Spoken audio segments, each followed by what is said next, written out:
When we begin to look for ways to enter into ashigurami from the half butterfly guard, it's always useful when we have a method of kazushi or off balancing to get our partner out of base and thinking about something else. When you're underneath your partner, one of the major factors in whether or not you can attack your partner's legs is whether that leg is extended. And one of the best ways to get your partner's legs extended is to get them thinking about something else and basing out, especially off of a sweep. So we're going to go back and we're going to start with our Sumigaiishi entry. And it can be any one of the entries that we looked at, but we're going to focus on one where we have our underhook and we have our partner's wrist, arm control, and we're starting to sweep our partner. When this happens, from here, when we get into our position, so we do everything else that we were supposed to be doing. We're creating a frame here, we're building up, we're putting our head in place, we take an underhook, partner takes the whizzer, and we're on this far side controlling our partner's wrist. We're able to drive our partner's wrist to the inside, and we're starting to sweep our partner. We put our shoulder on the floor, and we look to put their head on the floor. And as we go to sweep, we find that our partner frees their arm, plants their hand on the floor, and now from here, we feel like we're getting stuck. They'll often take this leg, and as we go to sweep, we're able to elevate a little bit, but we're not really able to get our partner's hips turned in any meaningful way. When we see this happen, you can see already this leg is extended, the knee is off the floor. We're going to switch our hand from an underhook here to a grip on the outside of our partner's knee. We're going to straighten our top leg. Okay, so this is very important. Two things are happening. One is our top leg is going to straighten until our knee goes behind our partner. The other is our bottom leg, which is right now not connected to anything, is going to slip here to the inside. What we want to have happen is a situation where our knee is behind our partner's leg.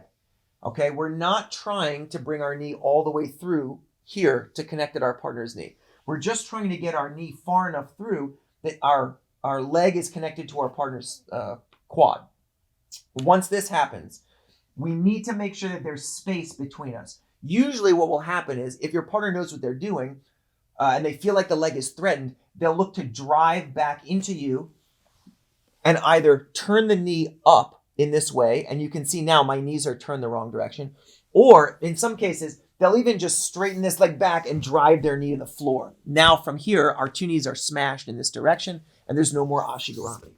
So once we get our knee, one knee in and one knee out, we need to make sure that we're preventing our partner from putting weight on this leg.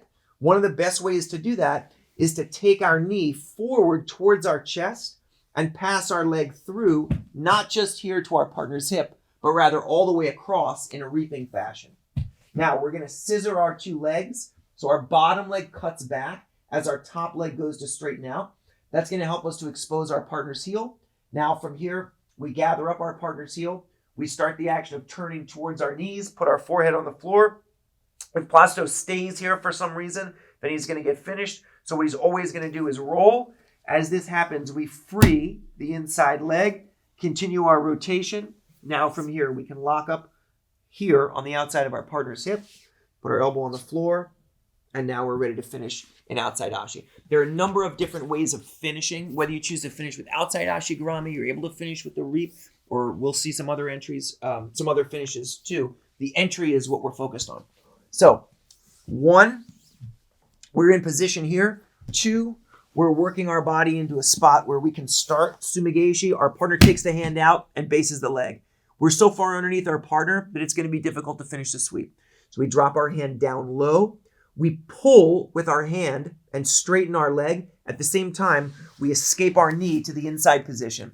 So now we have a knee on the inside, knee on the outside, and our partner's knee significantly is rotated towards this direction.